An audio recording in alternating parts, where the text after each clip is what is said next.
Continuamos la mañana de hoy llevándole a todos ustedes este tema de interés social, la llamada generación de cristal, pero ahora también vamos a tocar un tema que entra en esta llamada generación de cristal o que también ha estado presente desde hace mucho tiempo y es la timidez y el acoso social.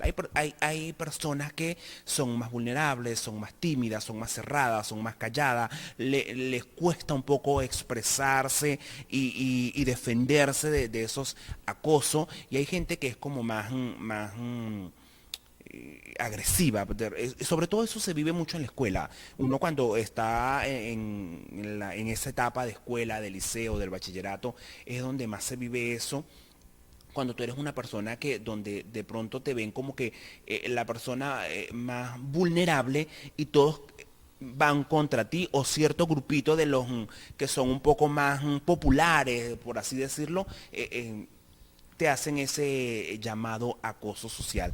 ¿Cómo un niño, como un adolescente o incluso un adulto puede enfrentarse a esta situación? Bueno, mira, hablando de niños, adolescentes, es indispensable que busquen un adulto, sea profesora, sea coordinador, director, por lo menos en el ámbito de colegio, mamá, papá. Por eso lo que hablábamos antes es muy importante generar seguridad en los hijos y en la crianza, porque lo ideal es que tu hijo, si está sufriendo de acoso, no se lo guarde, sino que tenga la confianza para decirle a mamá o a papá, me está pasando esta situación. Y nosotros desde la adultez sabemos un poco mejor cómo canalizarlo. El problema está en que a los niños no se les da herramientas, a pesar de que digamos que los colegios ante esta situación tienen de unos casi 10 años para acá, siempre hay una campaña de anti-bullying, anti-acoso, anti cualquier otro tipo de acoso, porque el acoso pueden ser diversos. Sí, sí. Y de hecho muchos niños, y es lamentable, es profundamente lamentable, estos casos que hemos tenido de suicidio. Entonces, hubo un caso, recuerdo porque me impactó mucho, que fue una muchacha, una adolescente, una niña prácticamente, que había informado del acoso a la maestra y la maestra no le hizo caso. Obviamente cuando usted dura un tiempo prolongado bajo un acoso, empieza a bajar su autoestima, empieza a tener miedo, empieza a perder habilidades sociales, empieza ese retraimiento porque básicamente es una figura que es agresiva y que te genera miedo, te empieza a minimizar hasta el punto que tú no tienes defensa. Y hay algo que se llama desesperanza aprendida. La desesperanza aprendida es, te quitan todas las herramientas para poder afrontar ciertas situaciones. Disculpa que la interrumpa, doctora, pero yo siento, en mi caso particular, lo veo así, me lo aclara si no estoy en lo cierto, que bueno, también esto va a depender de la educación también de los padres. ¿Por qué digo esto? En muchos casos los padres se reprimen y tienen esa ideología tan machista de decirle a los niños o a las niñas. Recordemos que, como ya dijimos, el acoso no solamente lo viven las niñas o las mujeres, también lo viven los hombres. Y está eso de que estás haciendo tú algo, estás haciendo para que tal persona te haga eso. O estás incitando a que te molesten. Entonces eso va también impartido en los padres y en la enseñanza de ver. Y también quería acotar de que muchos padres y la mayoría de la sociedad dicen que ir a un psicólogo no está bien, que ir a un psicólogo, o sea, si yo voy a un psicólogo es porque estoy loca. Y no, señores, esto no se trata de eso. Para que nos explique un poquito también de eso, porque sé que hay personas que quizás tienen como eso cerrado allí de ir a una consulta con un psicólogo es necesariamente tienes que estar loco, tienes que tener algún problema muy grave para poder asistir a un psicólogo, y no es así. Sí, y muchas veces tú vas al psicólogo es porque tengo tanto tiempo en esta situación que no tengo la menor idea de cómo afrontarla. No tengo las herramientas, no sé cómo afrontarlo. Y cuando usted no sabe cómo afrontarlo, yo empiezo a buscar en mis amigos, en mamá, en papá, en la peluquera, en el vecino, en el brujo, en miles, hasta que al final por allá se les ocurre ir al psicólogo. Pero es lo mismo que hablábamos antes. Hay tantas distorsiones a nivel de sociedad de que incluso a nivel de crianza es, hijo, usted no se deje de nadie. Si a usted le pegan, usted pega más fuerte. Creo que allí es el primer error. Terrible. Es terrible. Tú no puedes fomentar la violencia, la agresividad. Si a ti alguien te golpea, busca un adulto. Y si ese adulto no te presta atención, busca otro adulto. Porque por lo menos en los colegios hay demasiados maestros. Alguno te va a tener que escuchar. Y otra postura desde los maestros es hacerles un llamado de, mira, si un niño te está diciendo, no es que está exagerando, no es que la generación de cristal no tolera nada, es que no tienen por qué tolerar nada. Yo no tengo por qué tolerar nada, ni ustedes, nadie tiene por qué tolerar nada que no quiera. Y creo que los jóvenes o los niños, de cierta manera también dan como señales. Yo recuerdo que mi sobrina, estaba en un colegio, comenzando, tendría como 5 años, y ella no le gustaba ir al colegio. Entonces ella comenzaba a llorar, a llorar, a llorar. Entonces yo recuerdo que un día le digo a mi hermana, entonces ya va, aquí sucede algo, le digo yo. Entonces hay que primero preguntarle a ella de manera cuidadosamente, irle preguntando sutil, para que ella diga el por qué llora para ir al colegio. Entonces, bueno, empezamos con el proceso. Entonces ella decía que era que la ponían a dormir a la fuerza, o sea que no, ella no quería dormir y la ponían a dormir a juro.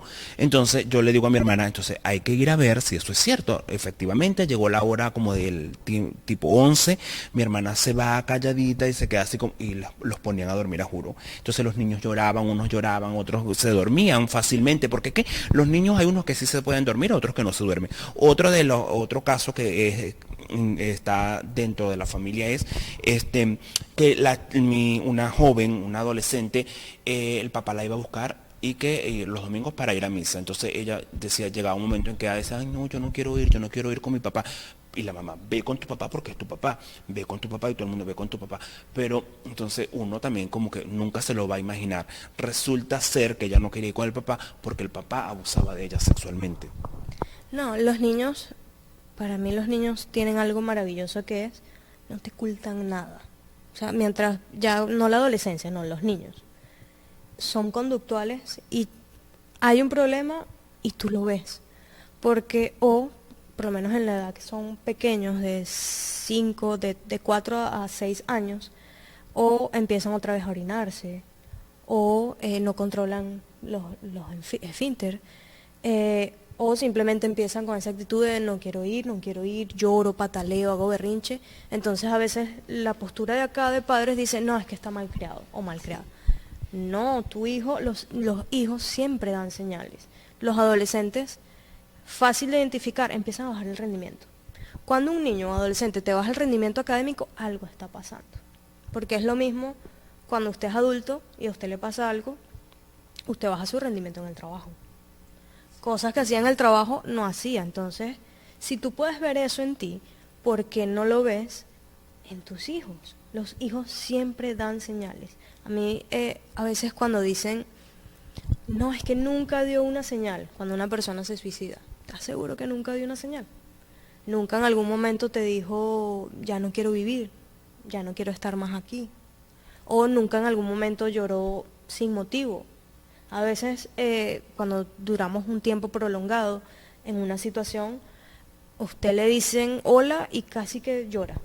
Creo que eso va más agarrado a que muchas veces tomamos este tipo de acciones o señales, como bien lo dice ella, a forma de broma, de burla, y realmente no es así. Yo lo puedo decir con toda autoridad porque, bueno, en mi adolescencia pude vivir un cuadro de depresión y ansiedad por situaciones personales, y me pasaba mucho eso, que lloraba demasiado, intentaba disimular mi situación y me refugiaba en estoy bien, me siento mal, tengo malestar de gripe, cuando realmente no era así.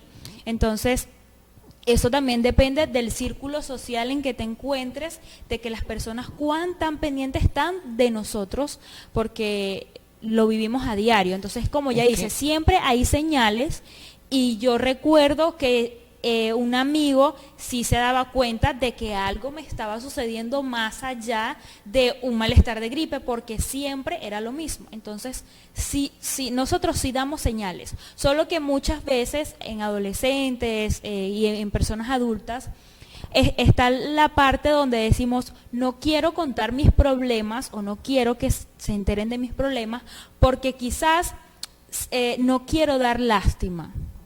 Pero eso genera también el rechazo y cómo te manejas en ese círculo.